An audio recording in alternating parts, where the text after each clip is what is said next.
banks at a discount, but to also buy up whole corporations at pennies on the dollar. It was the greatest robbery in American history.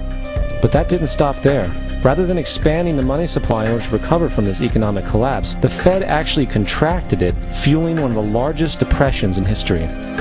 Once again outraged, Congressman Louis McFadden, a longtime opponent of the banking cartels, began bringing impeachment proceedings against the Federal Reserve Board, saying of the crash and depression, "It was a carefully contrived occurrence. International bankers sought to bring about a condition of despair so that they might emerge the rulers of us all." Not surprisingly, and after 2 previous assassination attempts, McFadden was poisoned at a banquet before he could push for the impeachment. Now, having reduced the society to squalor, the Federal Reserve bankers decided that the gold standard should be removed. In order to do this, they needed to acquire the remaining gold in the system. So, under the pretense of helping to end the Depression, came the 1933 gold seizure. Under the threat of imprisonment for 10 years, everyone in America was required to turn in all gold bullion to the Treasury, essentially robbing the public of what little wealth they had left. And at the end of 1933, the gold standard was abolished. If you look at a dollar bill from before 1933, it says it is redeemable in gold.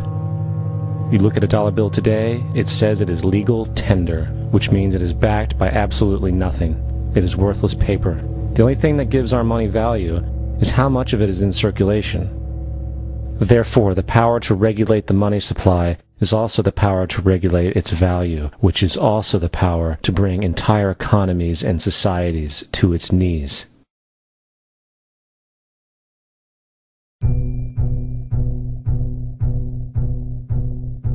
It's important to clearly understand, the Federal Reserve is a private corporation. It is about as Federal Express.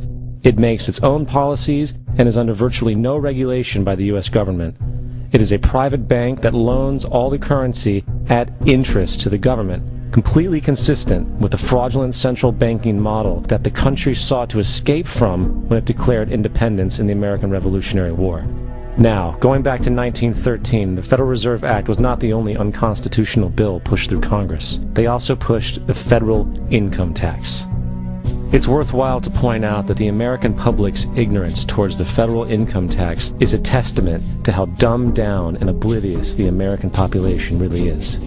First of all, the federal income tax is completely unconstitutional, as it is a direct, unapportioned tax. All direct taxes have to be apportioned to be legal based on the Constitution. Secondly, the required number of states in order to ratify the amendment to allow the income tax was never met, and this has even been cited in modern court cases.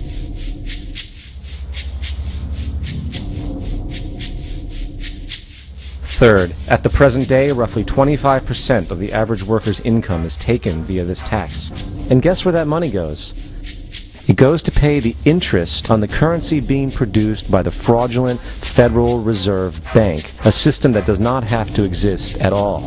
The money you make working almost 3 months out of the year goes almost literally into the pockets of the international bankers who own the private Federal Reserve Bank. And fourth, even with the fraudulent government claim as to the legality of the income tax, there is literally no statute, no law in existence that requires you to pay this tax, period. I really expected that, of course there's a law that you can point to in the law book, the code, that requires you to file a tax return. Of course there is. I was at that point where I couldn't find the statute that clearly made a person liable. At least not me and most people I know, and I had no choice in my mind except to resign. Based on the research that I did throughout the year 2000 and that I'm still doing, I have not found that law. I've asked Congress, we've asked a lot of people in the IRS commissioners, helpers. They can't answer, because if they answer, the American people are going to know that this whole thing is a fraud.